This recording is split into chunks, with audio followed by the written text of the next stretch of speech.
Hey everyone, Kevin and I are getting ready to leave on a trip in the RV. It'll be our first trip since Kevin installed Sumo Springs on the RV. And we've been waiting to show you this clip, which he actually installed them a few months ago, till we did take a trip. And so now that we're taking a trip, we're going to be able to not only show you how he installed them, but give you our impressions after we've driven quite a few miles with them. We're leaving tonight. We're going to drive through the night. Well, we'll stop and get some rest, but we expect to be in Georgia in the morning, so we'll see. But yeah, we'll tell you how it goes and if they seem like they made a difference. What's up, guys? So today I'm going to do a little work on the RV, and I plan on installing some Sumo Springs. They call them. They're basically replace the factory bump stop, and I'm going to do it on the front of the RV to start with, and then eventually I'll do the rear also. But let me show you what they look like. So this is what they look like, and they come with everything you need. This bracket mounts to the upper frame, and this bracket will mount to the bottom frame, and it's two pieces.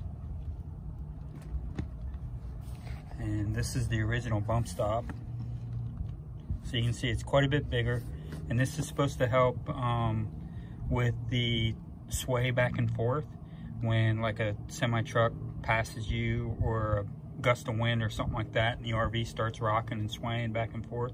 This is supposed to help with that and make it a little more manageable when you're going down the road. I've got the passenger side installed already, and that's what it looks like when it's installed. You can see the bracket up at the top, and then the ones that go at the bottom. And that's what the factory bump stop looks like installed. And you can see it's quite a bit smaller. Doesn't really do a whole lot. So that's what I'm going to work on. Like I said, I did the passenger side. I just wanted to get a feel for it, and it's actually pretty easy. Didn't take a long time to do it. As far as tools go, it's really pretty basic. You just need a 13-14 millimeter wrench and a 13 and 14 millimeter socket with a ratchet, and that's it. That's all it takes. And the other thing that you want to do is, if your RV has the leveling jacks, you want to put the leveling jacks down and get the suspension to droop, so the wheels will be off the ground and you'll have room in between the front axle and the frame to put the bump stop in.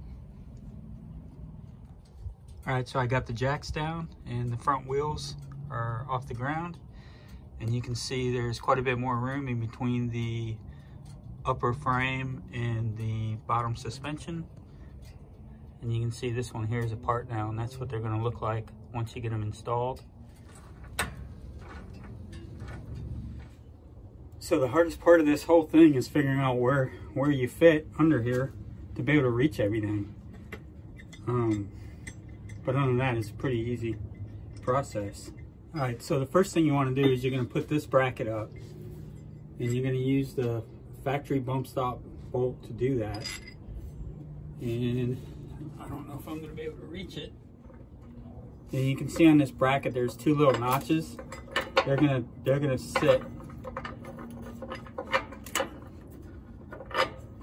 basically in ledger on that frame right there. So that's where you're going to want that to fall. And then the other thing I noticed from doing from the other side, you want to take these two bolts here that come with the kit that go into this, the top of this. You want to put these in first. Oops. Because once you get this bracket tightened up, you won't be able to fit this bolt in between the frame and the bracket to get them in. So it's easier to put them in first. Of course, I'm always losing wrenches and not remembering where I put them, and it was right here in front of me.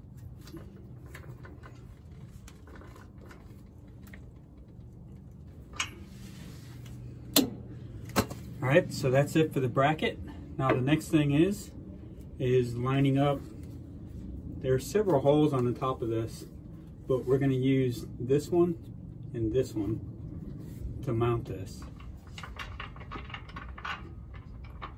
I got those started and they're ready to be tightened up.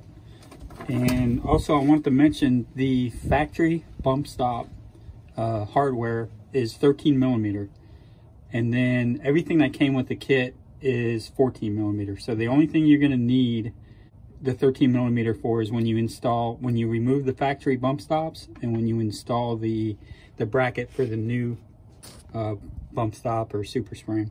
One thing I noticed from doing the other side is you want to try to bring these up equally. And the reason why is once you tighten this up, if you tighten one side all the way, you won't be able to get your ratchet wrench back out. An open end would probably be fine. You could probably get in, you know, you can get in there fine with an open end and tighten one side and then the other side. But I'm going to cheat and use a ratchet wrench.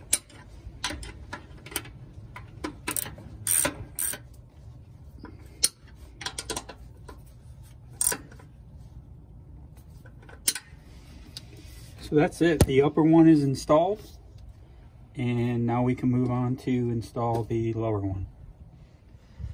All right, so this is the bracket for mounting the lower part of the bump stop. And you want this flange here to be towards the front of the motorhome. And then the longer bolts will go to the back. And they give you shorter bolts with the kit, and those will go in the front. And these are carriage bolts, so they line up in these square notches. So when you're tightening, they won't spin on you. Makes it nice. And then that bolt right there will go through one of these notches, which will mount the bottom bump stop. And I'm gonna wait to see on the passenger side. I used the inside one, this being the outside of the motorhome. I used the inside one all the way to the back. And I have a feeling this will probably be the same. But before I do that, I'm gonna set this up there, get it in place. Then I'm gonna put this on there and line it up. And then I just kind of lift it and look under there to see where I'm lining, what notch I'm lining up with. All right, so I got the bracket test fit up on there, and I kind of looked underneath, and it looks like I'm gonna line up with the inside notch towards the back is going to be the best fit for that when the suspension comes down to fit up into the hole. And you can see that front flange kind of sits in that little cradle right there from the spring. And then the back has two notches cut in it that set over the leaf spring. All right, so the bottom bump stop is on the bracket, and the bracket's all lined up, ready to go. All I need to do is tighten it up. So when you tighten these brackets up like this, you want to also try to bring these up equally so you can get equal pressure on them and they're not lopsided.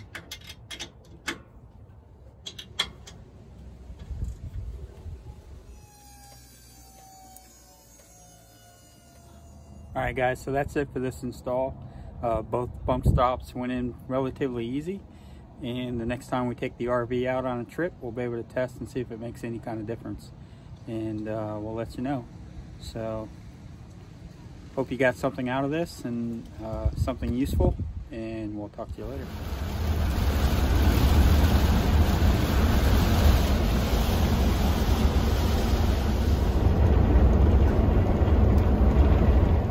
Well, we made it to Georgia.